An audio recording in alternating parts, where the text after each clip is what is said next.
Mark A. Altman. And this is Darren Dochterman. And this is Ashley Miller. And we are the Inglorious Treksperts. Go behind the scenes of all your favorite Star Trek series, from the original series to today, with the stars, writers, producers, and more, every Thursday, wherever you listen to podcasts. And for more, subscribe at TrekspertsPlus.com.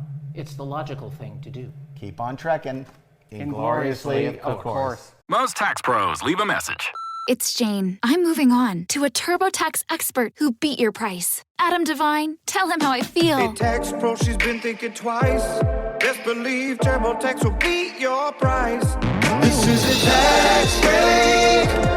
Switch to a TurboTax Live expert and we'll beat what you paid your pro last tax season. Make the switch at TurboTax.com/beatyourprice. TurboTax full service only. Sign up by 12/20/2024 and file by 4/1/2025. Full details at TurboTax.com/beatyourprice. The family that vacations together stays together. At least that was the plan. Except now the dastardly desk clerk is saying he can't confirm your connecting rooms. Wait, what? That's right, ma'am. You have rooms 201 and 709. No, we cannot be 5 floors away from our kids. The doors have double locks. They'll be fine. When you want your connecting rooms confirmed before you arrive, it matters where you stay. Welcome to Hilton. I see your connecting rooms are already confirmed. Hilton, for the stay. Hey, this is Mark A. Altman. This is Darren Dochterman, and we are the Inglorious Treksperts.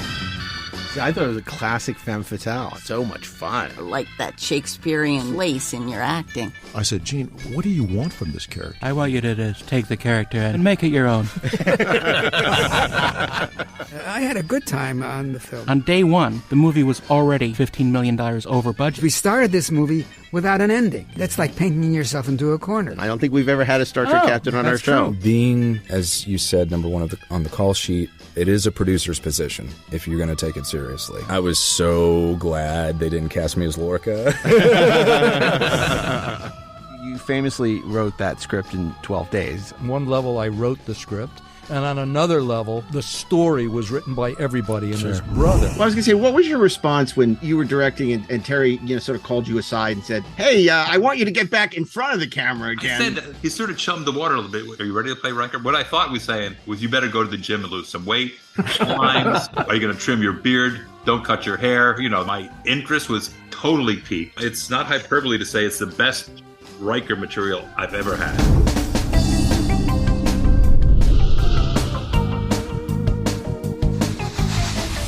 New episodes available every Thursday, wherever you listen to podcasts. Or subscribe today at TrekspertsPlus.com. But keep on trekking, ingloriously, of course.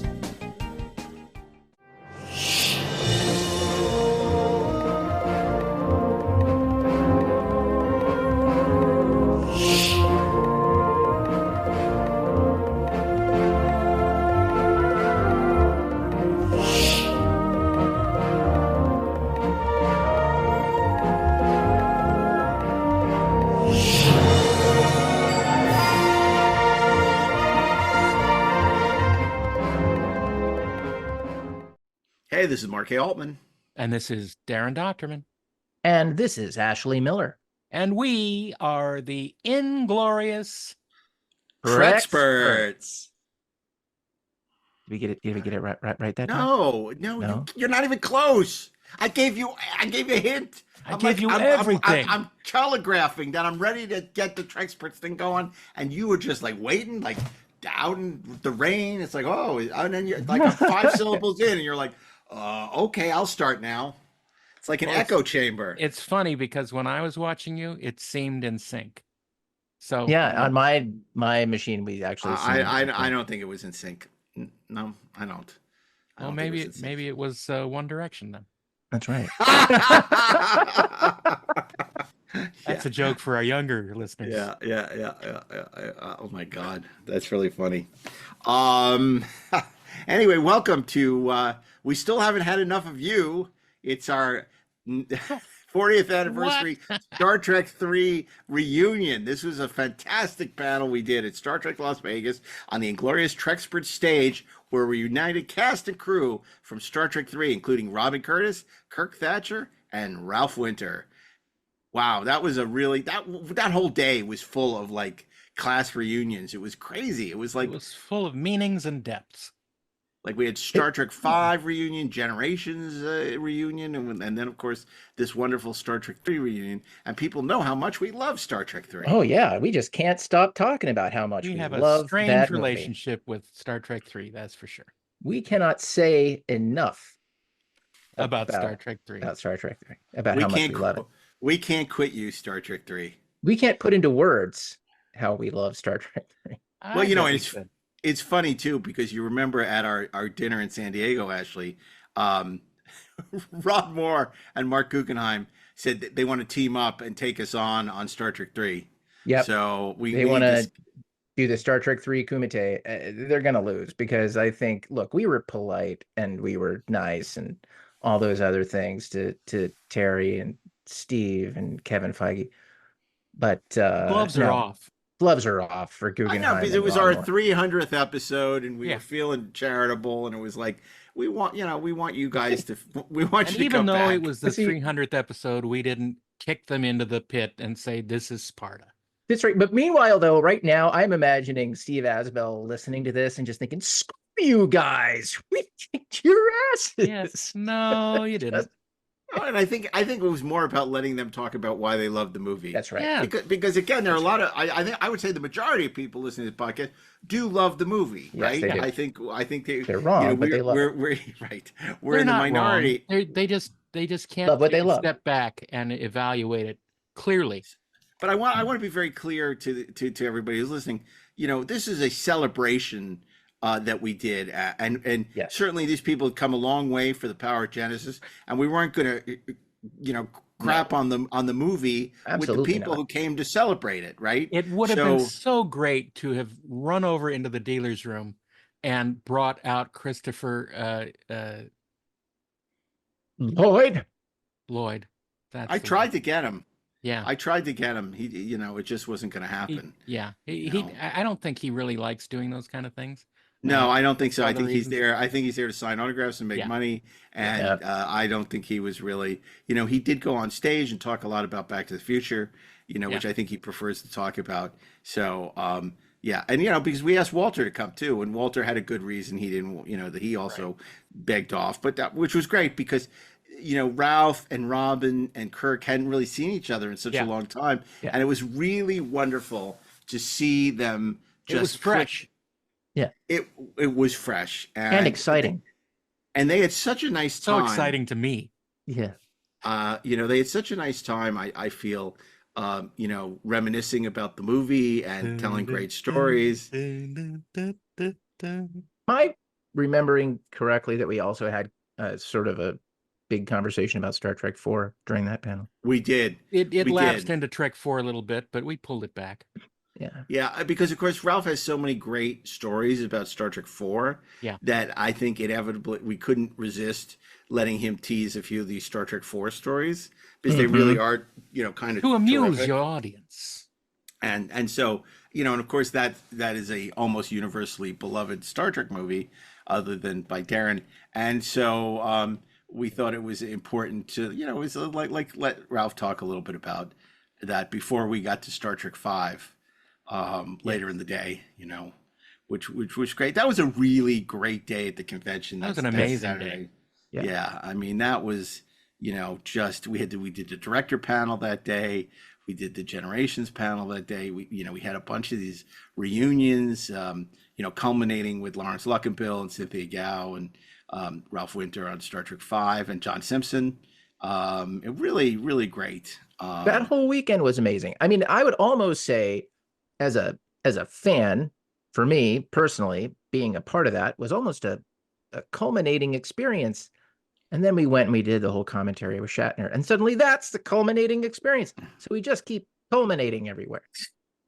Yeah, no, I think, when we first recorded a lot of these episodes, we were still in the shadow of the exhaustion and this, the stress and just, how hard that week was for us. And, now with a little distance, it's easy to look back and say, oh my God, wasn't that amazing? Wasn't that great? And it really was. Not to toot our own horn, but it was. No. And I will say it's not necessarily us because I've heard that, I didn't even tell you this. This is so funny. So I'm having lunch this week with Brian Volk-Weiss, who did our panel on Trek Toy Stories. And I'm sitting there and we're having a lovely conversation actually about Star Trek. When suddenly we're interrupted by these two people. And guy says, "Oh, are you Mark Altman?" And I said, "Yeah." He says, "Oh, I really wanted to come to the convention." It turns out he's a showrunner on a big animated show. Mm-hmm. I'm not going to embarrass him by saying what. And he was like, "Oh, I really wanted to go. How was it?" I said, "It was a huge success." And then Brian chimes in and says, "Oh my God, it was incredible." And he says, "Oh my God, I wish I'd come. It was, it sounded so great. And I'll have to go next year." And we had a lovely conversation. It was lovely, and it was just so nice. He said, "Oh, he's obviously a big fan of our podcast," and that's what I said. It's amazing when we keep finding all these people in the industry that are huge fans of this podcast. It's very gratifying. but again, I think that's because we deal with the subject matter in a very different way than a lot of other people do. In a lot more, I would say serious and scholarly way, but listening to us talk. Sometimes it is, but mostly it's the pro fan angle. That's right. It's like it's less scholarly than it is functional, and it's from experience of what it's like to reviewing sausage, having made sausage. Yeah. and loving this particular brand of sausage sometimes. Most of the time. But occasionally the sausage isn't great. Sometimes there are things in the sausage that we don't like. As long as it isn't a sausage fest. I was so gratified to see the great response we got to the Ande Kindred episode, because I think there are a couple of things that are just really special that we do for us, and I think Ande is just a really special person and has this incredible history, and is one of the last living links to that era of TOS, and certainly behind the scenes. And I was glad that people really responded to that episode. Because we probably had 750,000 people in the room, but obviously we're reaching tens of thousands more people through the podcast, and so it's nice that she can have that exposure to a much larger audience, because her story is so remarkable. And I think this Star Trek 3 reunion, it's just fun. Like, I don't know how much you're going to hear that you don't know, other than the fact that Robin and Kirk had a crush on each other. I don't know. It's not like the Eddie Egan episode from a couple of months ago where we learned all this stuff about Star Trek 3 that we couldn't have possibly imagined. That was so fascinating.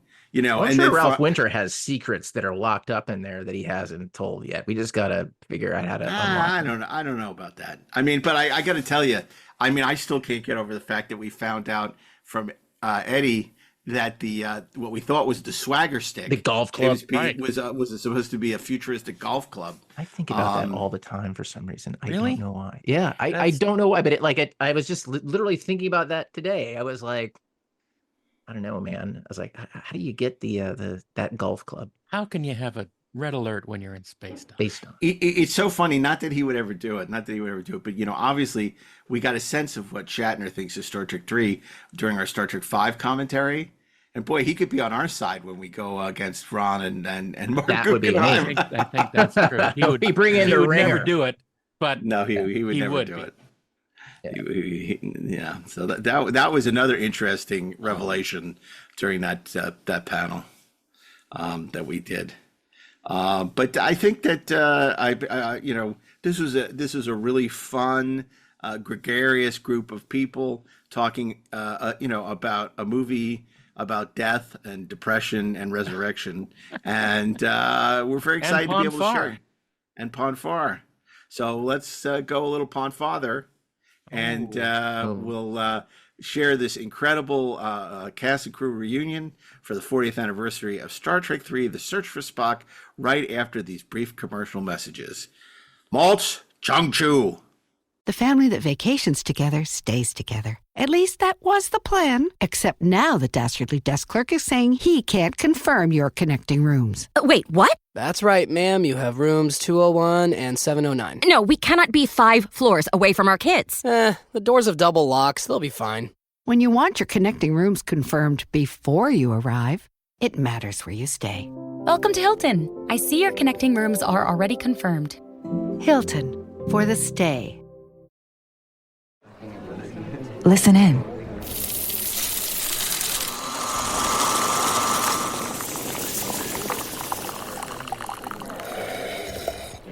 Starbucks. It's a great day for coffee.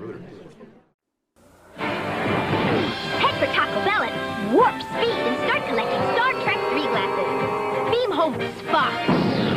Klingon treachery. The secret of Valtrapan. And fate of the Enterprise.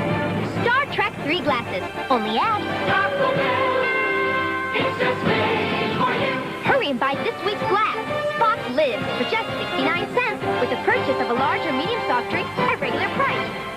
Now we're here to celebrate a film that I'm amazed how beloved it is by people. We've seen its fans. Any of you who listen to the podcast know there is a huge, huge, passionate following that just adores this movie. And to be able to celebrate it on its 40th anniversary, the great year of 1984, keeping the franchise going after the tremendous success of Star Trek II, doing phenomenally well at the box office, a perennial on home video with a great cast. We have a terrific panel for you today. We do. Should we bring them out? I think we should. Let's bring them out. The word is no. Therefore, we'll bring them out anyway. First is a gentleman who had a little bit to do with Star Trek III, mostly his working with Leonard Nimoy on Nimoy's directorial debut. But you also know him as the punk on the bus from Star Trek IV and the associate producer of Star Trek IV, Mr. KIRK Thatcher. Oh. Mr. KIRK Thatcher. It's you, darling. It's we you. Couldn't understand. We're like, at some point, they're going to say our names. Hi, thank you. You thank you, Treksperts. Anywhere on the couch? Take your seat on the couch. You didn't mention his proudest achievement. Not there. No, operating the Klingon Targ in Star Trek. Well, that's true. We'll get to that. Okay. Yeah, spoiler alert. And of course, everyone's lovely Savick, the lovely Robin Curtis.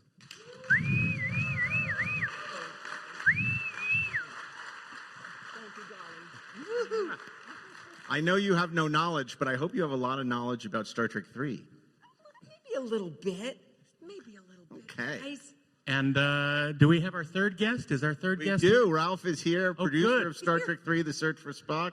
We have the producer of Star Trek 3 and 4 and 5, Mr. Ralph Winter. Oh, Ralph. Ralph, please. Winter is coming. Mr. Not appearing in this stage. The Family Von Trapp. Let's. Oh my God, that was good. Let's start our conversation. He'll be here. Winter, Ralph, who is here, can join us already in progress. All right. So, Star Trek 3. It happened. What do you think? Well, it changed my life. That's for sure. Yeah. You know, because of the one interesting layer to the pandemic. I don't know about you, but did you find that people found new ways to connect with each other? Don't make me separate you two. I know you might have to. It's called the Kama Sutra. New ways to connect. Don't go too pon far. Good Lord. Anyway, people reached out across the divide, you know, that we were all isolated. To me, anyway, and I realized, oh dear, they want to talk about Star Trek 3 and 4 and so on. So I watched everything again, and I got reacquainted with everything again. And where am I going with this? Well, just that. Mount Saleya. I dug up some things.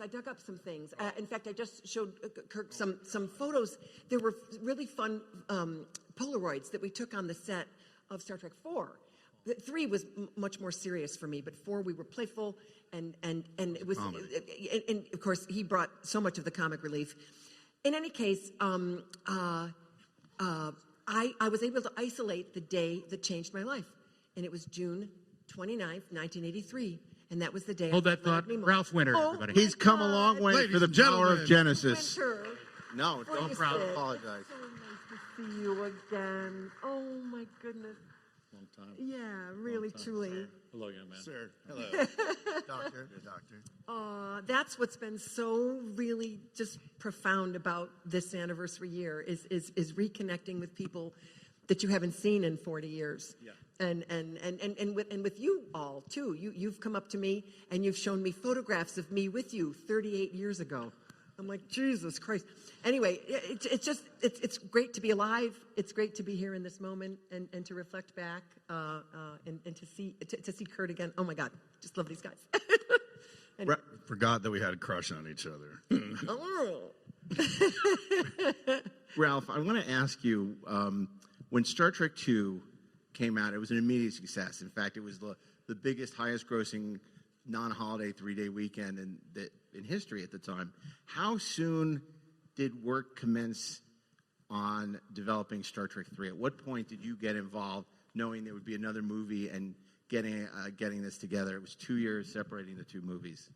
So I was an executive at the studio during Star Trek II.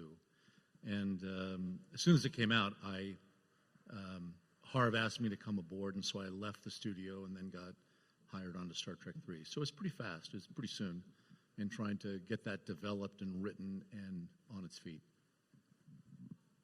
And what at that point you came on board. Gary Nardino had left the TV division. He's now producing with Harv, and you were taking a much larger role, obviously, as a producer on Star Trek 3. What were the biggest challenges you had? Because Star Trek at the time still was not lavished with a ton of money, and to be, polite about it, it was like, kind of low budget for the studio. It was still being produced under the auspices of the TV division. What were the challenges for you in terms of mounting what was a much more ambitious logistical script? You're going to these planets, you're multiple ships, you're on Earth. There's a lot more happening. So the first movie was made for $40 million. And Charlie Bludenhorn had a conversation with Harv Bennett and said, can you make a movie for less than 40? And Harv said, I can make 5 movies for less than 40. So we made Star Trek II for 12, and it was in the TV division to, just have different sensibilities about how we were going to go about it. And yeah, it's always challenging. Star Trek II, we didn't go outside at all. It was all on stage. And we only went out for a couple of days on Star Trek III to Occidental College. But, yeah, it's always challenging with, sets and fire and all sorts of things. We used ILM, and KIRK can tell you about that and about the dog and all that kind of stuff. And the computer graphics, ILM's one of the first CG things they did with the Genesis device. Yeah, that whole CG thing was amazing, and that was the beginning of computer animation. Well, we borrowed from 2 to use it again. Right. So that was a big, expense, $1 million for one shot. Yeah. Nick Meyer wanted to make a cut in the middle of it. Ed Catmull didn't want to do that. And yet, it was the right thing for the storytelling to cut and have Spock say, fascinating. Yeah. Well, I worked on 2 and 3, and 4. 2 is funny. It was a progressive thing. I started just doing the casting, the Aceti eel worms and the ear, Chekhov's ear, and working just at ILM in the creature shop. Then on 3, I helped build, we called her Fluffy, but she was a targ that was told to us after the movie came out, Chris Lloyd's lizard dog thing. And then the worms, we just called them the bacteria, the coffin worms from Spock's coffin. Oh, yeah. And so I got to be on set for about 2 weeks doing that scene, and then I just saw Chris Lloyd 2 hours ago, and I said, Chris, you don't remember me, but I spent about better part of a week with my head under your butt with a rubber dog on my arm. And so you say that to everybody, Kirk. I do. It's my pickup line. And so it was great. So I was working with Leonard, but I never, I don't think he ever even knew my name at that point. But I kind of met you guys and sort of segued into. So by the time 4 had come around, I said, hello, Leonard, I'd work with you. And again, he was probably nice and said, oh, yes, of course. He didn't remember me. But it was great. I mean, I was a huge Star Trek fan. So progressively working more and more in Star Trek was a joy. So the challenge of, that third act and the disintegrating planet and all that kind of stuff was daunting. And we did that on stage 15 at the same time that the back lot burned down. So Bill came out with a garden hose and was helping.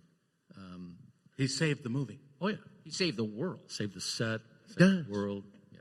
He saved us all. Robin, when you hear that Charles Correll and a lot of the other people had initially wanted to shoot in Hawaii as opposed to on that stage at Paramount, do you feel you missed out? Wait a second. They originally wanted to do what? They wanted to film the Genesis planet in Hawaii.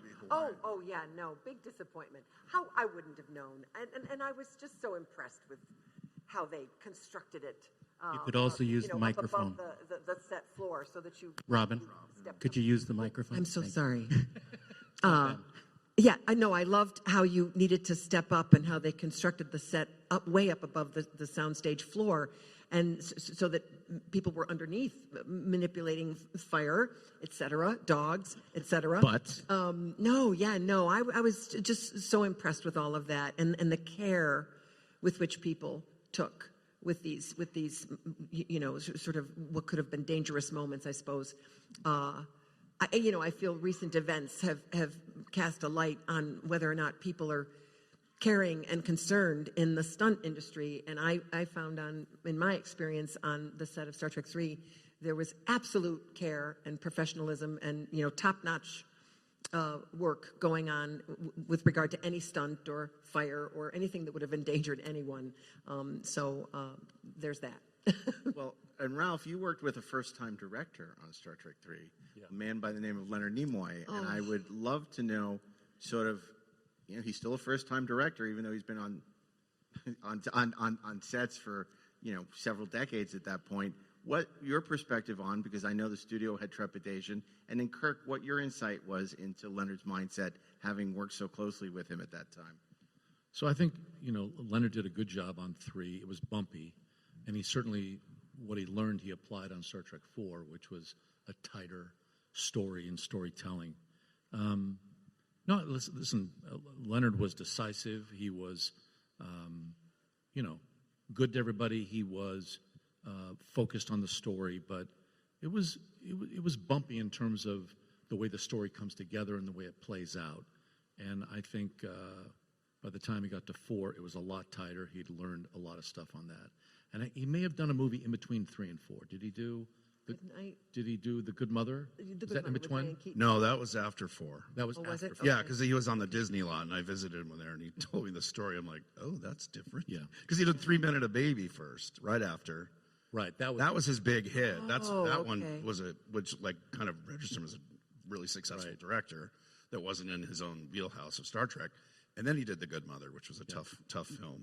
But, he was a very serious actor and loved those kind of serious stories. And what you said about 3, when he hired me, was because on 3, all the effect stuff, he just was not in his mindset. So I was, like I said, genetically engineered to be his assistant and then associate producer because I knew that I'd just been in ILM for almost 3 years and had done other productions. So he said to me, I want you, I'm going to do his voice because it lives in my head. I want you to focus on all the technical stuff. Make sure I'm getting what I need because I'm going to focus on the story, which is the heart of why this series works. It's these characters, and this movie is really about them as a group. It's not so much a Kirk Spock movie. And I said, okay. And it was amazing. You gave me the name of the band that does I Hate You in 4 is The Edge of Etiquette, which was a nickname Ralph gave me on 4 because I would go to the meetings with, Sid Ganis and Don Steele, and I would be me, which is slightly irreverent. And on the edge of etiquette. And he said, you always walk the edge of etiquette. You are the edge of etiquette. And I'm like, oh, I'm going to make the punk band that name. So, sorry, we're drifting a little into 4 here. But I think Leonard was nervous on 3 more, he said. He was like, he knew there was a lot riding on it. Like, if he screwed up, he'd probably not get asked back. So, on 4, I think he was much more comfortable. His energy with me and on the set was more relaxed than I hadn't really been clocking him that much on 3, but he and look, it was a harder job on 4 because he was in it as well as directing. That's what was amazing. Yeah. So on 3 he wasn't on camera as much, and so he could focus on that. But he was serious about it and dedicated to it and hardworking. But it's not easy to direct, especially a 2-hour feature, and have it all make sense. So it's interesting because Kirk just said, "Oh, I'm drifting to Star Trek 4. Maybe I shouldn't talk about that." But in retrospect, this has become the Genesis trilogy. 2, 3, and 4 are all of a piece. They all connect story-wise. Did that just sort of evolve, or was that always the intention? At what point did it become clear that this was a trilogy? Look, I think it evolved. You got to go back to, for me, you got to go back to Star Trek 2 at the end. When we previewed the movie and Spock dies, we did a preview in the Paramount Theater, and the cards were horrible. The audience hated it. And so we retreated to Gary Nardino's office with Michael Eisner, Barry Diller, all these folks, and it was really Michael who came up with the answer, which was, we've had Good Friday, we need Easter Sunday. And so we did one shot with ILM in Golden Gate Park, ferns, fog, and come across the casket, the torpedo tube, and that made all the difference. The cards were different, the audience responded, and then it began to, I think there was the inkling of how we could make, a young Spock. But I don't think, we didn't think that far ahead to 4. It wasn't, we're not building, universes and metaverses and all of that. We weren't thinking that way. We were thinking not just one picture at a time, but sort of, grabbing that story and seeing where it could go. But, everybody wants to make sequels. We thought about that, but we didn't think about it deeply in terms of 3 pictures. Well, yeah, and 4 was originally a romp. They wanted to do something fun and light because 2 and 3 had been pretty heavy. So I remember the first draft was Eddie Murphy was being talked about being in it. It was a scavenger hunt, which it still kind of was. But then Nick Meyer came on. Mearson and Krikis wrote the first draft. I started when that draft was finished, and they decided to move on and brought in Nick Myers, which then kind of changed the tone of it, with Harv doing the wraparounds in the 23rd century, and then Nick doing all the stuff in the quote-unquote present day at that time. And that's when I think, well, your character came back for a scene that we'll talk about next year at the Star Trek 4 panel, but so tell your friends. But that, I think, it wasn't originally like, oh, this is going to wrap up, 1 and 2, or 2 and 3. It just sort of evolved into that with those threads finishing up. And getting Spock back to being where he was, which was kind of, it worked nicely. I think they did, but again, I don't think it evolved, as you said. Robin, you were cast by Leonard. Yes. So tell us about that process and how you were brought into the family. How did you teach you to be Vulcan? Oh, God. Well, it was very unusual in that I met the casting office on one particular day, the 28th of June, 1983, and literally they arranged a meeting for Mr. Nimoy, for me with him, the next day. And the unusual part, guys, is that typically an actor, reads lines, and based on whatever, winning that you did with the performance, you're invited back to hopefully repeat that whatever, they liked in the first place. And so the stress level goes up, and with each meeting there are more people in the room, and very often you're not introduced to anyone, and so you're just kind of shooting in the dark. You're reading with a casting director, and you hope to hell you created whatever magic it was that got you there in the first place. But in this case, I was meeting just one-on-one with this lovely man who of course I knew had played Spock, having watched it as a kid, and so there was that level of I'm very impressed that I'm sitting with this human being, and I have him one-on-one with me. And the generosity that he showed me was so sweet because, I had a very thin resume at the time. Maybe I had done a couple of jobs in LA at that point, but mostly musical theater. I played all the great whores and wenches of musical theater. And he asked me about these things that I had done in a dinner theater in upstate New York. And I just recognized in that moment what a terribly lovely man he was for being so respectful of my thin resume and where I had come from. But he knew I had a lot of training. I studied in New York. I studied in LA. And he said, would you like to go? He said, first of all, he asked, would I mind if he taped our little chat? I said, of course not. Why would I mind? So he was able to kind of just catch me having a conversation with him, but he taped it. Then he asked if I would like to read the lines, and I said, of course I would. And he sent me out in the waiting room with his assistant, Teresa. Didn't she do a lot of voiceover work? She was a part of the... She did. She did a lot of voiceover. Yeah. And she was helpful to explain to me who the hell David was and what had been established in the previous film. And Leonard sent me out saying, well, he said, Vulcans have 1,000 years of wisdom behind the eyes. I said, oh, well, geez, I'll work on that. So I familiarized myself with the lines, and I went back in, and once again, he videotaped the work that we did together. So what that did was it saved me from having to go back and recreate, whatever I had done with him in that moment with other people. And as the stakes get higher and higher, and people like Harv Bennett are in the room now, and Gary Nardino and Ralph Winter and so on. So I at that point, he shook my hand and he said something, that you don't hear very often. He said, Robin, I have no doubt you could play the part, but now it's up to the powers that be. So I left his office walking on air, like just walking on air. But I knew that there would be more steps to come.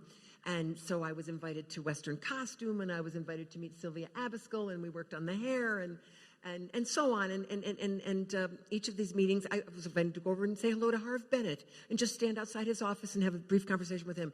So everybody was so lovely. And then ultimately there was a screen test. And I pretty much was, wink, wink, told, if you don't fall flat on your face and do something crazy, you're going to get the part. And so I just... with all the seriousness of a heart attack, I did what I was told and gave it my best shot. And Merritt Buttrick was there to support the actresses that were put on tape. And I don't know when the call came, whether it was the very next day or a day to 2 days later, but I got the part. And guys, it was particularly poignant for me in my life at that moment, because earlier that summer, my father had been diagnosed with cancer. And it was a return of cancer, a metastasis, and so we knew that the news was bad. And so while my family was experiencing this incredible grief and agony, and chemotherapy, and all the awfulness of that, Star Trek happened to us.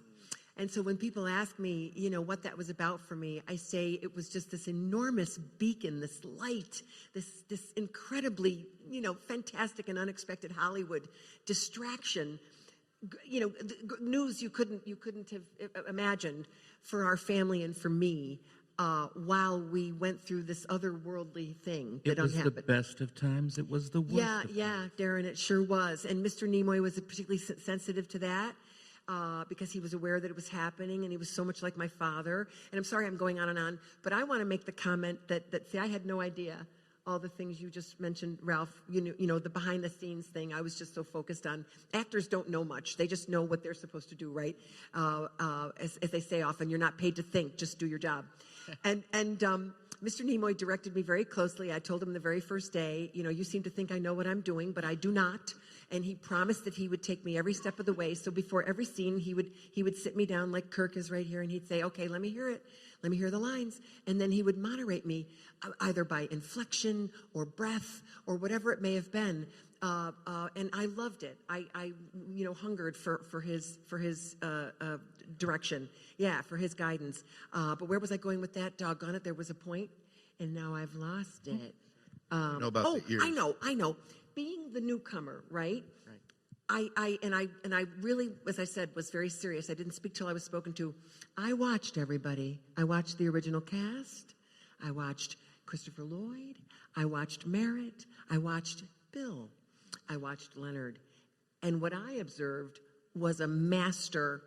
Here, this gentleman was stepping out from in front of the camera to go behind the camera. And I felt like he had the diplomacy and a deft hand at bringing this ego into the moment with these egos over here and that new ego. And I thought, oh my God, he's like a director of an orchestra, conductor with these personalities. And I thought he did a beautiful job at that. Maybe the story was a little rough, but he sure did care. And he sure did handle each of us, I thought, very, very well. The diplomacy was really quite because it's a something. minefield. It's a minefield, Ralph. You know what I'm talking about. And he had a center of calm about him. He was very not dry, just a calmness about him. Yeah. Especially in 4. What about the ears? I want to hear about the ears because that was always a big deal with Leonard and the ears. Well, they cut my hair around the ear so that you could see that wonderful, aspect of the character. And I couldn't believe that with Kirsty, by the way, whose name was never mentioned to me. People often ask how was it difficult to take over the role of another actor, and I suppose it would have been had not Harve Bennett, I think, and Leonard agreed they simply weren't going to approach it that way. It's like the character was born anew when I walked into it, and I thought that was clever for them to do that, because of course I would have wanted to keep up and make sure I followed in her footsteps, but it turns out that Leonard's collaboration with me and Nick's collaboration with Kirsty were two very different beasts, and so I wasn't led to to feel like I had to mimic someone else's performance. In any case, the ears. A lot of actors work in many ways, but the ears, having the ears and the eyebrows put on and the hair and now the uniform, you suddenly, without realizing it, you take on that Star Trek demeanor, and you stand more upright and your posture changes and your affectation changes and you're speaking more calmly and you don't stutter like I do in real life because my mind goes 55 miles ahead of my mouth. It's really something to be transformed from the outside in, especially with a character like Savick. So speaking of egos, yeah, portrayal of Vulcans, yes, and producing. And Ralph, I think this is definitely a question for you. Now, Mark and Darren and I all had an opportunity to get a load of Gene Roddenberry's notes on Harve's script, and we also got a load of some of Harve's feelings about said notes. And I think Mark and I can speak to getting notes because there's nothing a screenwriter loves more than notes, especially of the "hey, this sucks" variety. So my question to you is this, right? The most important thing, in my experience, that producers have done on films or in TV is manage personalities and prevent fires from breaking out as egos kind of begin to clash. So what was it like dealing with, look, Gene Roddenberry is obviously a very important figure in all of this. He certainly wasn't the producer of record on this film, but he's still Gene Roddenberry. You've got Harve, who is the producer on this film. And the writer. How did you navigate that minefield? Because I'm surprised that it didn't blow your legs right off. So, look, Gene had, an incredible idea and vision for the series, from the TV series originally to the movies, and then, towards the next TV series it was going to go. I think that, he started all those things, but he wasn't the business guy. And so it just wasn't going to work on the TV series in the 60s. It wasn't going to work in the movies. It just a clash. It was just, it just wasn't going to work. One of the first clashes we had on Star Trek II was Nick put on the bridge a sign that said "No smoking," and Gene lost his mind. People don't smoke in the future. And Nick said, "People will be smoking something in the future." And they just went at it back and forth. Oh my God. And Harve, the diplomat, came in and sort of solved that. But it was always contentious. And because he was passionate about his universe, the thing he had set up, which was a brilliant idea that we're participating in now, however many years later. So on the features, he had a clause in his contract that if there was some problem, that he would need to come in and be paid. Well, guess what? There was always a problem. But he softened by the time, I showed Star Trek 6 to him a few weeks before he died, and he really did like that movie and enjoyed it, and I think at the end enjoyed all the movies, but he was doing his thing and participating and pushing his vision. And you know what? God bless him. That's what you're for with as a creator, as someone that started this, we didn't disrespect him, but you know, he just wasn't in the business mindset of how do you get this done. Right. You know, it's sort of the thing where, for instance, you know, we heard the fans writing to us about you can't kill Spock. And then the fans were writing to us in 3, you can't blow up the Enterprise. Well, you can kill Spock if you do it right. You can blow up the Enterprise if you do it right. But I think what was important was we wanted to hear and listen and be aware of what the audience is saying. But that doesn't mean you have to deliver exactly that. Right? We didn't on the first X-Men, we didn't deliver yellow spandex suits. Ryan, you know, is doing that now with Deadpool and Wolverine. And we made a joke of that in the first X-Men. What were you expecting? Yellow spandex? Yeah. So I think that's very important to widen out, and we widened out on 4 in terms of an audience that didn't need to know the Trek terminology. Right. You didn't need to know the inside world. We would pay that off with Easter eggs of people that wanted to, but you could approach, the movie was approachable if you didn't have any background in the Trek universe. So the sort of inside, you know, darker, you know, more character-based stuff, we widened that out by the time we got to 4. But, you know, Gene came along with us on all that. It was all right. There's a quote in Star Trek, they're not dead as long as we remember them. And I think part of what we do here is spotlight those who we've lost. I know Harv was a very important person in your career. He was a mentor for me. Yeah. And I was going to ask you about him, but I also read more recently James B. Sicking. If anybody has any memories of working with James, Captain Stiles, who passed away recently as well. But if you can talk about David Harv. Lowry just passed away. I was saving that for Star Trek V, but absolutely. Yeah. We'll definitely talk about David. That was shocking. Look, Harv was a master diplomat, and he was really talented at structure. And I learned as a producer that the power of a story is in the structure, not the dialogue, not the character. Those are important things.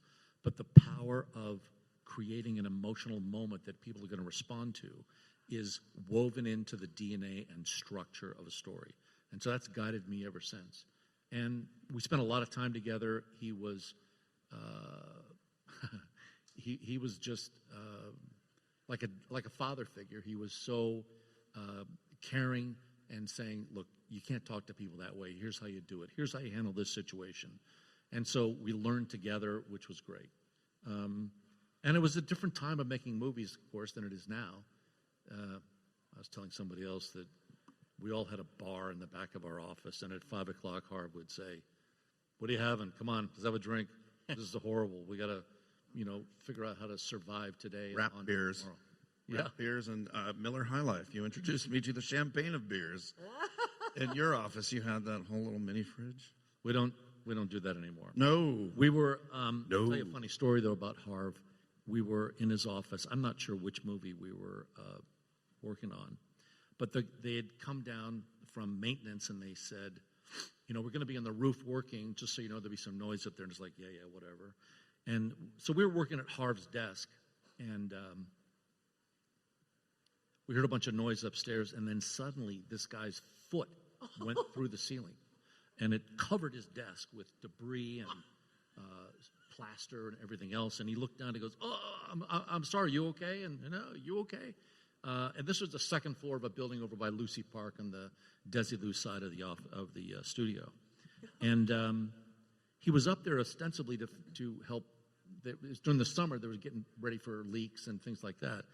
And it was funny, he came down and we cleaned up the desk and he was helping. And he brought down a bucket.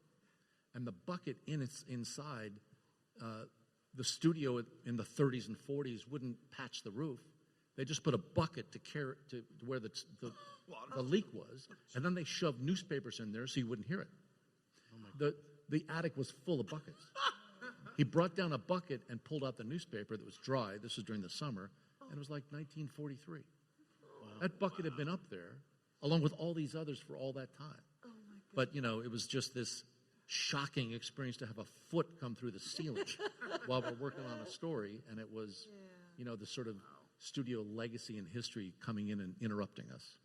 Well, I'm going to do what Kirk did and say, because you have a wonderful story, about Star Trek 4 when you were flooding the tank for the end of Star Trek 4 as well. That also ties into the studio history of Paramount, which we hope is not the next casualty to go.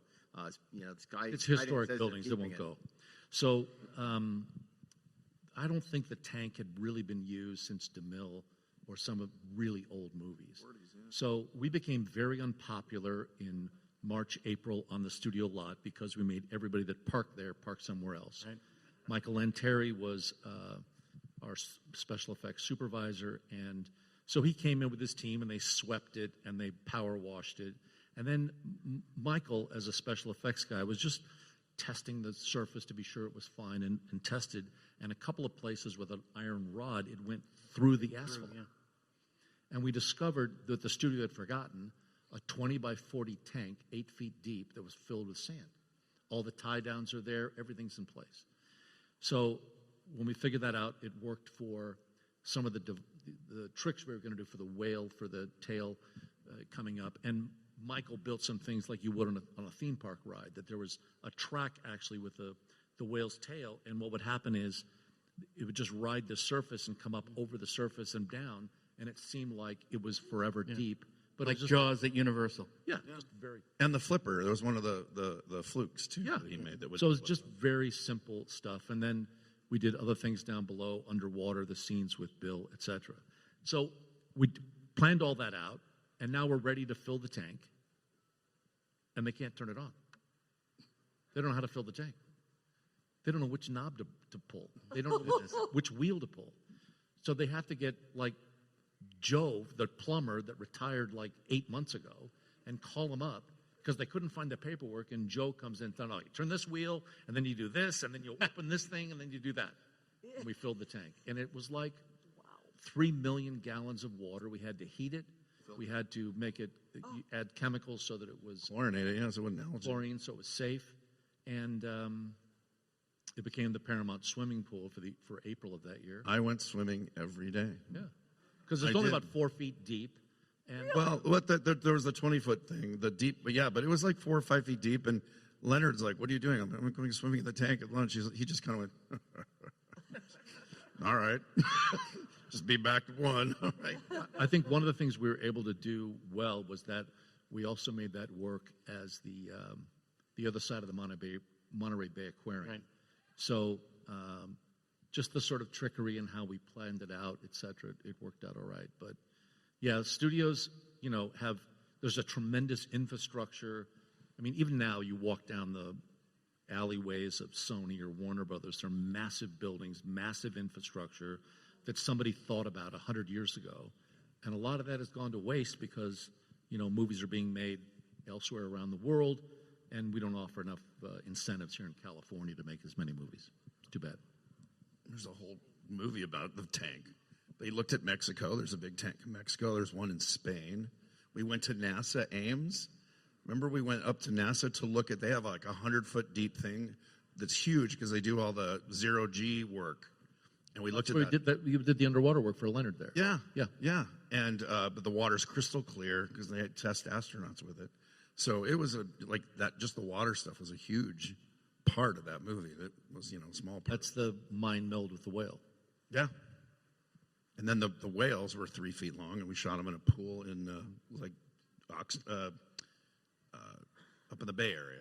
It's up in Marin County. So what happened, this is pretty interesting. Island did a great job on George and Gracie, and then they went on tour around the world. Mm-hmm. And they had cetacean experts help with those skins to be sure they were precise. So we got a call, and there are 3 shots of a real whale in Star Trek 4. Mark Ferrari and Debbie Ferrari, his wife, they were researchers.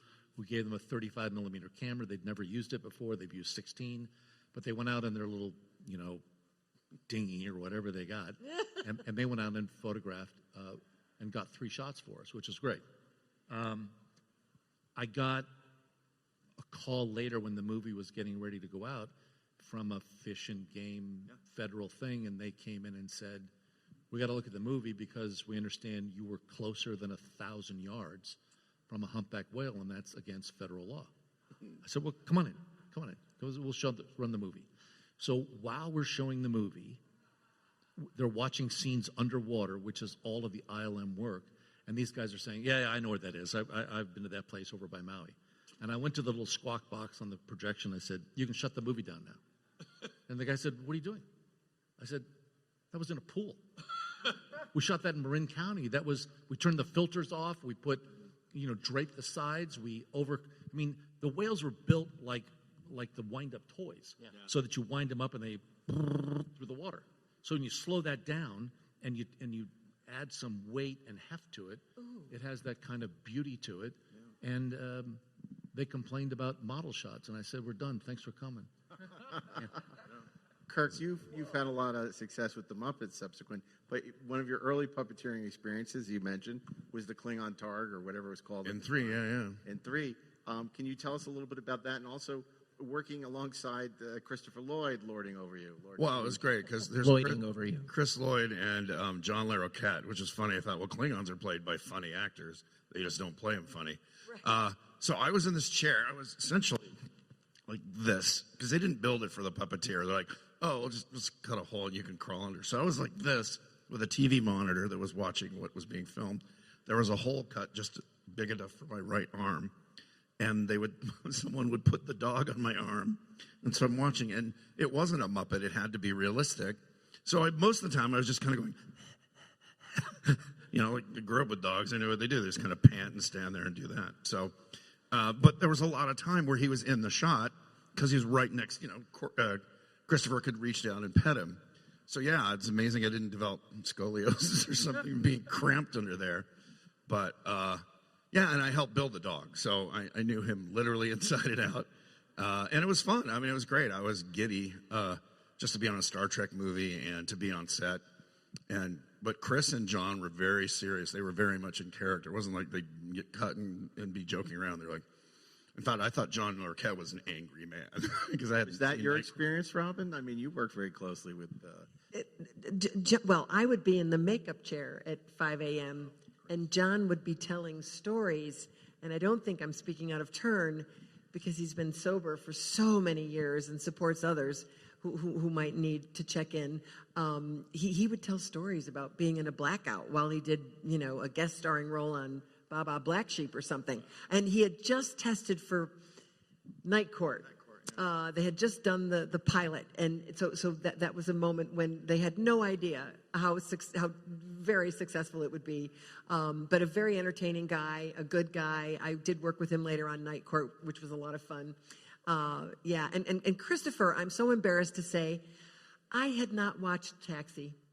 I was not a Taxi person. So I was very shy around him, and I of course greeted him, and he would greet me, and he was a very lovely gentleman. But I did not have any small talk with him because I was so worried I would reveal what a numbskull I am, that I'm not watching, very popular shows on television, and I had no idea of his success. What I can say though is his acting methodology was so unlike my own, and I think his is far superior. Like, he didn't have to understand what he was looking at or what was going on out here or any of it. He just said his lines, and he was in the character, and you were mesmerized by him because the scene where he has to call us each out and then scream, "Beam me up," he kept putting his arms wide. Beam me up. and Leonard would say, cut, Christopher, it's the what do you call communicator. With what? Talking to the communicator. Yeah, you need to talk into the communicator. Oh yeah, and then he would go through the short monologue again, and then scream to the heavens with his arms out wide. Beam me up. and so we had to do several takes. But I thought to myself, he probably is the one person in the world, in the universe, who could get beamed up just simply by shouting it to the heavens, because he was that powerful and that committed. Well, I think we have time for just a few questions. So if you want to line up at the mic real quick, and I want to remind you that Kirk will be signing at the Inglorious Treksperts booth. Robin is at her booth on the floor, and Ralph, probably questioning his decision right now, will be coming back for Star Trek V in an hour. So thank you for that. We do appreciate it. And I do want to talk about David Lowery. Why are you skipping 4? Why is 4 always skipped? It's not an anniversary, man. Next time. 2 years. Okay, I'll be old then. Questions? Go ahead. Oh. Okay, we're going to go that I'm too slow. Oh, God, I'm first. Okay. My question was, I heard that there was some regarding like the Saavik plot in, was it? Oh my goodness! Wait, was it I think it was the third movie. There was some question. Maybe it was the third or the fourth. There was some question regarding like the Saavik and what she would be doing in that plot line. And then Mr. Nimoy had some disagreements about like what was going to happen with her character, whether or not she was going to. Maybe this is totally wrong, but No, you're right. okay. My question was, I was wondering if any of you guys just had some insight into what that conflict, quote unquote, was like. I think what she's alluding to is the implication that you were pregnant from what happened in Star Trek 3. Of course. Like Gracie.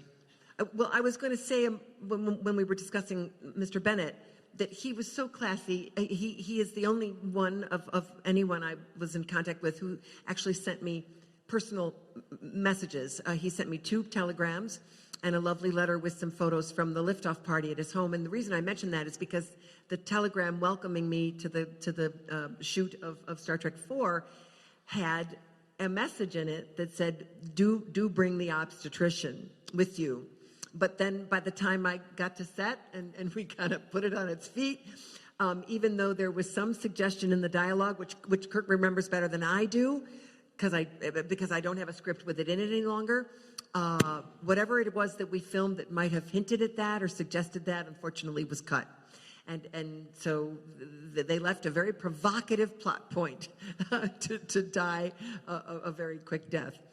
But maybe, so do you remember that they shot a moment like that? I feel like there was a subtle thing where Leonard was like, "How do you feel?" And you were like, it was some moment like that. Yeah. And the idea was it was an Easter egg that they could easily bring back in 5 if 5 was about, Spock's child or something.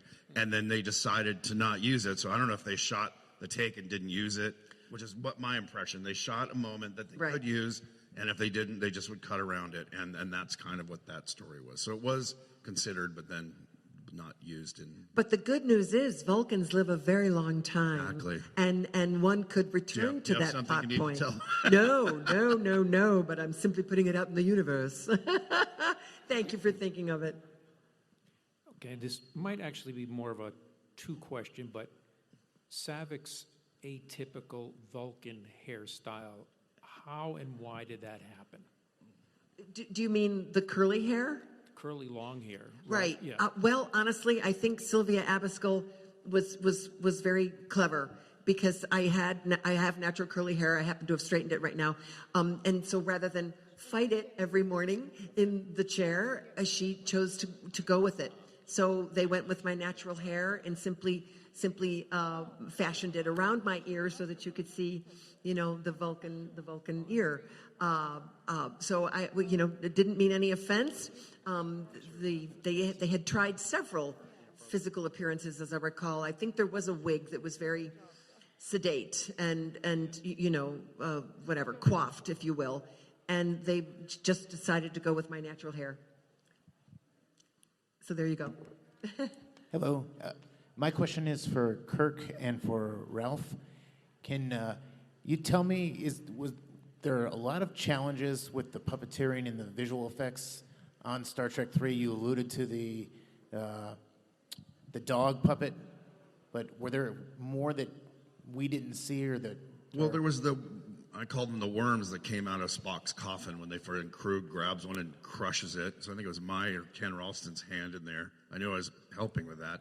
That was pretty easy because we were just below shot and we were out. The dog was tricky. As I said, I was crammed in a contortionist box with just a hole for my arm. So I couldn't do much with it. And he didn't have to do much. He just kind of had to stand up and pant.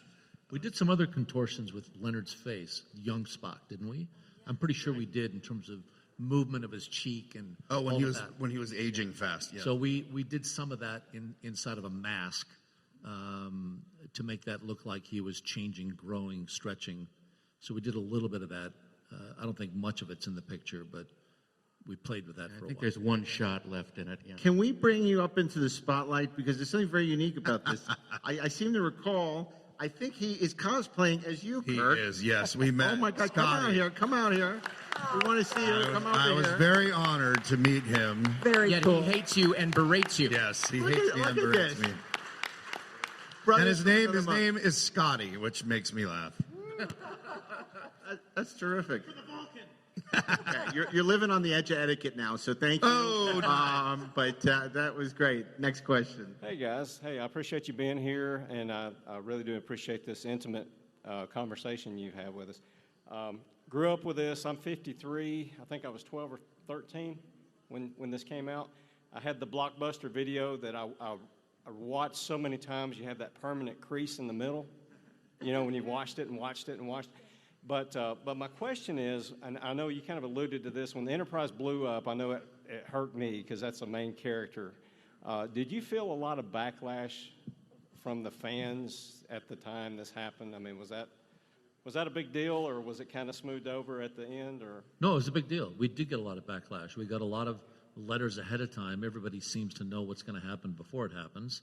And, you know, yeah, it was painful to hear that the fans were disappointed, but, you know, you keep them on edge until they see the next one. But also the studio put in their trailers the shot of it being destroyed. Doesn't help, does it? No, it doesn't. Spoiler alert. Yeah, right. Next question. Did you have a lot of pressure from the studio to keep the budget down? I remember there was a big thing about at the beginning of Star Trek II and after the over budget of the motion picture. Can you tell us about pressure you got? There's always pressure to keep the budget down. I mean, it's show business. Look, I think the first movie went way over because, you know, they just didn't have their act together. On July 1, they had one 16-millimeter shot done, and none of the rest of it was done. And so they had a hard date, and they'd already collected the money, and so it didn't matter what it cost. They had to deliver the movie. The quote from Barry Diller to Doug Trumbull was, "I don't care if you shoot the fucking yellow pages. We got to have something that we can show as a." I don't care if you have 2 reels of Black Leader. It's going in the theaters. Yeah. So there was always pressure after that experience, not directed at us, but just, and that's why it was done in the TV division in the second movie and a little bit of the third movie in that division, because, you know, they felt like they had more fiscal discipline. But there was always pressure, always those choices. So Star Trek II didn't go outside at all. Star Trek III went out, you know, only for a few days in Eagle Rock for some of the stuff on Vulcan. And then by the time we got to 4, it opened up a little bit because both those movies performed and allowed us to spend a little more. But in 1982 dollars, it was $12 million for the second one, 16 for the third, and 21 for the fourth movie. And we actually brought the fourth movie in under budget. And that was due to my salary. Yeah. Ralph told me, I didn't know this till years later, I was paid out of Leonard's salary. The studio wouldn't hire a second assistant because he had an assistant. So Leonard paid me, which I didn't know until the thing was over. Yeah. And then they made me associate producer, which wasn't a salary bump, but that was how great Leonard was. It's like it was an awesome thing, but yeah, it was kind of after the fact. Let's so do I had these. to be nice. Oh, sorry, Kurt. I want to get to these last. Yeah, sorry. I'm waiting. When Shatner, in his performance, when he receives the news of David's death and stumbles, was that on purpose or not? When you find out David's died, when he stumbles and misses the chair, Ask Bill Bill. Shatner. Ask Bill was the answer. Okay. We dare you. And I feel badly. I've got to scoot. Yes. I feel badly. But I have a question before I go. So is the true, sincere reason that Kirsty didn't come back was because she simply asked for too much Correct. income? Correct. It was as simple as Outrageous, that. yeah. But that could also be the gracious way of bowing out as well, right? If someone's intention was to... Yeah, if you didn't want to leave do anymore, you just asked for the moon. Yeah, yeah. So we don't know if she wanted to come back and misfired. Yeah, we'll never know, but Yeah. she did ask for a lot of money. I've been asked that for 40 years. So that's why I'm asking. And he still doesn't know either. Okay, kids, I got to run to a photo op. So I love you all. So good to listen to you and to get to see you guys. Thank you. Thank you, Robin. Thank you, Robin Curtis. Thank you, Robin. And you've been waiting patiently. We're going to give you the last question. Go ahead. Thank you. I just wanted to ask, in terms of the look of Star Trek 3, it really differs dramatically in terms of like its cinematography and even maybe its film stock from like Star Trek 2 and Star Trek 4. And I was wondering if any of you would care to elaborate on that, because I always find it to visually kind of really stick out from the others. Well, it was a stage show, so I think that because a lot of it was exteriors that were really sets. So I think that had a lot to do with it, because they weren't out in the real world for things that are supposed to be out on a planet. I think that's one of the real reasons. Charlie Carell was the DP. He's no longer with us, but he was really, he had a vision for it and what he wanted to do, and he and Leonard spent a lot of time on that. I mean, we made fun of the pink seats on the Grisham or whatever that ship was. The Excelsior? Yeah. Well, I can't remember. The Excelsior. But yeah, I mean that's a choice. Leonard made that choice. That's not inadvertent, and it's not by chance. Leonard made that choice with Charlie, and they picked those colors and that approach. So I'd have to think more about that and watch it again, thinking about the story, because I'm sure that's how Leonard was thinking about it in terms of how it supports the story. Well, now we have something to talk about on the 50th anniversary. Ralph, thank you. We'll see you for Star Trek V. Thank you, everyone. Thank you so much. Kirk, thank you. And we're back. Maltz Wang Chung tonight. Maltz Enoch Chuck. Wait, no, that's Apache Chief. No, that's growing. Apache Chief. Yes. How does it? How does it go? How is Maltz Chung Chu? Maltz Chung Chu. Yeah, that's what I said. No, it is not. That's not what you It is said. absolutely Not not at what all. you said. Okay, so be it. Chom Chung. Maltz Bunny Ball Ball. Chum Chung. Go back to the tape. Jabba jabba. Jabba jabba. Okay, fine. We don't know what But the hell we're doing on this podcast. That was I'll tell you, if people want to do a deeper dive into Star Trek 3, I think there are a couple of key episodes we've done in the past to go to. Obviously, we have that great episode, which is the notes, Yes. where Gene Roddenberry, Gene's notes, and Harv Bennett's response in the studio notes. This is a really terrific episode we did, joined by Steve Asbell, which I strongly recommend. I think it's one of our finest episodes. Yeah. If you want a deeper dive into the making of Star Trek 3 and the unmaking of Return to Genesis as that script began its life. Another great is our In Search Of, which was our commentary, our Treksperts commentary track for Star Trek 3. And of course, our 300th episode with Kevin Feige and Terry Matalas and Steve Asbell, where we listened to them talk about how much they love that movie. Yeah. And we nodded and smiled. By the way, we should totally do a Deck 78 on In Search Of. Yeah, I don't have much to say about it. But Exactly. I mean, Leonard Maybe never went somebody to these. does. He never went to these locations. They just recorded him. He didn't go to Atlantis? A couple days. No. You lie. Setting up a 5 day was life, a fair chance. It's funny because I've told this story many times on the podcast. I'll tell it again though. Back when I was 8 years old and went to King's Plaza Mall to get Leonard's autograph, the first and last time I ever wanted anybody's autograph, I said, everyone's going to be asking about Star Trek. I want to be, this is even back then, I wanted to ask the questions nobody else was asking. So I said, I'm going to ask you about In Search Of. So everybody's like, being a Vulcan, what's that like? And Spock. And it gets to me. And I said, so Mr. Nimoy, when you were doing In Search Of, did you go to any of the places you talked about, or did you just do the narration? He goes, I just did the narration. I'm like, okay. And signed his little, it was the picture of him standing in front of the shuttlecraft. I remember it because I had it hanging in my room for like ever. And Did ancient astronauts actually construct the pyramids? The answer is no. Was Jack the Ripper actually the Loch Ness Monster? Well, there's probably a bigger conversation to have about like Von Däniken and Chariots of the Gods and that whole era of the Bermuda Triangle. Yep. And, the 70s were a funky time. Yeah, they were, man. It was. And you take me to Funky Town, and you take me to Funky. That would be the opening music, Funky Town. Yeah. It was all about Lips Inc. That was the name of the band. Remember that? Lips Inc. Talk about a one-hit wonder. Man, are you going to Funky Town? See, we absolutely need to do the In Search of William as a way Shatner. into talking about the 70s and like Can all you that wacky take shit. me to Funky Town? Won't No, you take me to Funky Town? It's interesting because I think Shatner's new show on Netflix is basically the same show as In Search of. The Uninvited, or basically. The Unexplained, or you know. Well, no, he has a new one that has a different name. Oh, okay. That is not The Unexplained, because I think Netflix has their own name for it. Oh, okay. It's they call it Maze. Is it dropped yet? I don't know what they call They it. call it I know Maze. too many people call it corn. It's called Funky Town. Funky Town with William Funky Shatner. Town. What?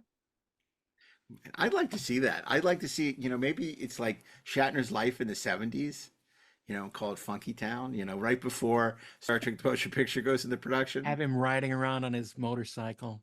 Yeah. Post Barbary Coast. Hair blowing in the wind. Oh, man. I'm so there.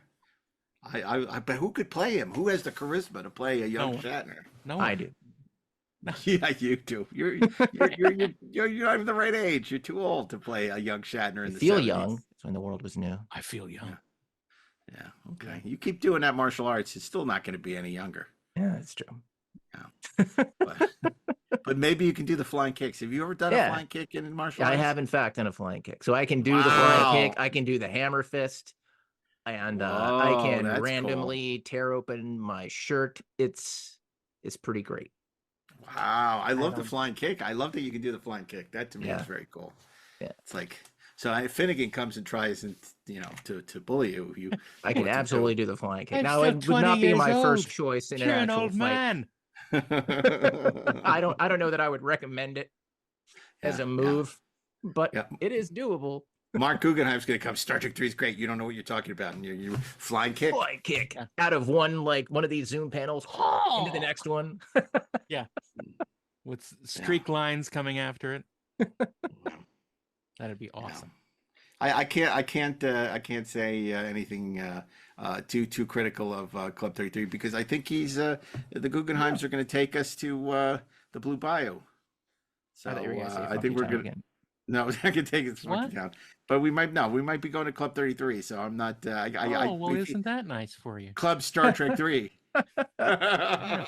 So you know what? If suddenly I've changed my mind about Star Trek 3 and talk about how great it is, you know why? Because you were bought. Because you're a shill. I just want to say, I love the score. Yeah. And I love Stealing the Enterprise. Yeah. Before people say everyone what loves about Stealing the Enterprise. I know, and it's like we love that. We love that. Doesn't mean the rest of the movie's good. We're losing precious time. Yeah. I love Chekhov's. I went to Club costume. 33 on my 33rd birthday, so there. Did you? I never I been. know. You've told us, and I'm that's so cool. But I've never been there, so I want to go. You'll like it a lot. I know all these people are members, and I've never been there. Well, you have to be a member. Poor Mark, never. To be invited by someone. I know. That's why I want. They got to take me. That's why you're changing. You must be tune on taken. Star Trek 3. It's the greatest movie I've ever seen. Oh my Citizen God. Kane has nothing on Star Trek 3. It's the Citizen Kane of Star Trek 3s. It is definitely one of the movies ever made. Well, here, if we are going to compare it to other movies with threes, like how does it compare to Return of the Jedi? I mean, I'm not a Return of the Jedi fan. It's Yeah. about the same, I think. It's about as disappointing, right? Yeah, So- exactly. Which is a weird thing to say, but it's like, It's these... better than Ghostbusters 3, I never saw Ghostbusters 3. because there wasn't a Ghostbusters 3. That's right. Okay. Yeah, well, there you go. It's better than... The thing about Jedi, it's the same thing. It's like you say, oh, but that stuff in the throne room between Darth Vader and the Emperor and Luke It's is great. It's like Stealing the Enterprise. It's like, that scene is That's great. Yeah. Then the rest of it, and the score is great. But the rest of and it... the score is And great. it's better than Last Crusade. Yes. No. Wait, no. Yes. Star Trek 3 is not better than Last Crusade? Yeah. A little bit. I mean, A little Return of the bit better. Jedi is, but... No. I think that's a good analogy. I think like Last Crusade is also one of these, number threes that's not That are- particularly that are good. not Number good. 3, that's kind of number 2.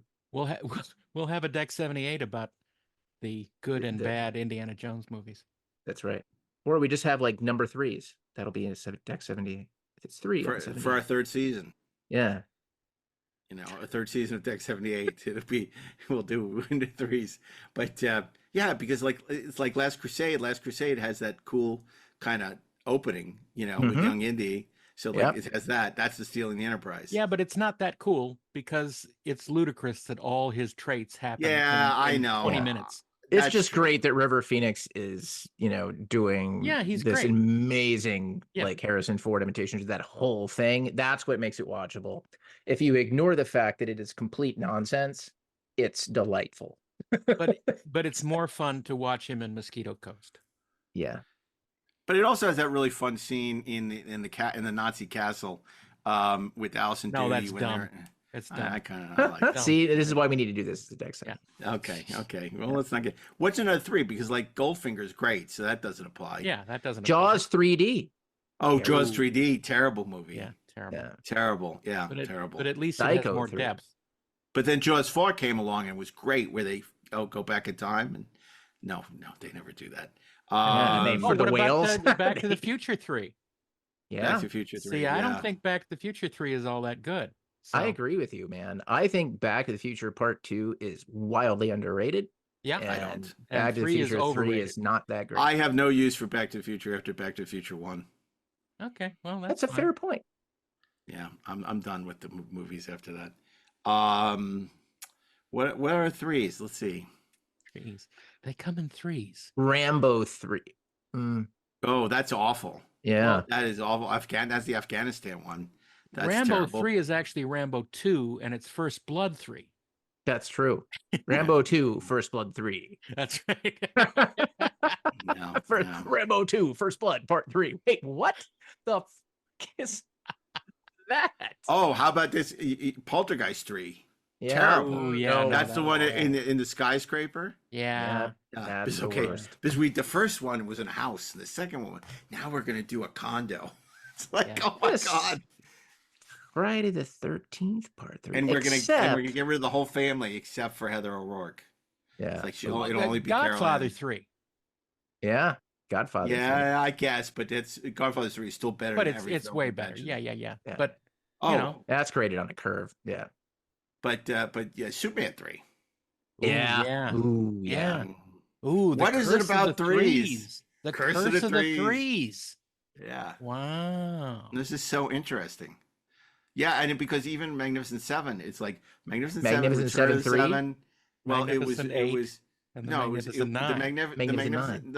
the Magnificent Ocean's 7, 12. the third movie. Was it Guns of the Magnificent Ocean's 7 13. or the Magnificent 7 Rides Again? I don't remember, but they were both terrible. I don't remember. You'll have to ask someone else that question. What was the third Planet of the Apes movie? Oh, that's good. That one's good. That's Escape from the Planet. That's right. Yeah. No, that's very good because that has grape juice plus. Yeah. And it also has Eric Pierpoint is in that one. As, not Eric Pierpoint. No. I mean Eric Braeden. Eric Braeden is in it from Colossus. Yes. Yeah, he's good in it. He plays Dr. Hassline. Yeah. Speaking of Colossus, Terminator 3. Yeah, but then they were all horrible. Yeah, that's true. Yeah, so. But you could say that. But I don't think Terminator 3 is nearly as bad as what's to come. Oh, yeah, no, that's true. It's kind of brilliant compared to what followed after. But this is so interesting about the 3s. Well, we should continue this on Deck 78. Yeah, I guess on we a completely should. different podcast. That's Indeed. And What were the we only talking way- about? I don't know. What was the actual We were subject talking of about this? Star Trek 3 and what a great panel that was. Well, we're was a so great glad we panel. can share our cast and crew Star Trek 3 reunion with all of you. If you were there live, you know how electric it was. And if you weren't, then maybe you do know now. So we're so grateful to have you here on the Treksperts. New episodes drop every Thursday. You can listen to it commercial free 1 week before it drops everywhere. If you're a Treksperts Plus subscriber on Spotify, we hope you'll join us and grow stronger through the sharing. And of course, you can share all your thoughts about this and every episode either via email, trekspertsplus@gmail.com, or wherever you tend to populate your social. Inglorious Trek, Inglorious Treksperts. What an interesting sentence. We want to thank our video producer, the great Brian Mix, as well as Mark Rivera, for all their help in dealing with our technical difficulties and bring us to air. And of course, from Star Trek Las Vegas, our stage manager, the great Stephen Simek. So Stephen, thank you. And thank you everyone who made Star Trek Las Vegas possible, including our good friends at Creation Entertainment. And speaking of conventions, we hope you'll join us in Columbus, Ohio this coming December in Columbus, Ohio, as the Inglorious Treksperts Live Tour 2024 comes to its conclusion in Ohio. So we hope to see you there. Always a good time on the road with the three of us, and always a great time at GalaxyCon. So we're excited about seeing you there. So until next week, on behalf of Ashley Edward Miller, Darren Dochterman, myself, Mark A. Altman, keep on trekking ingloriously, of course.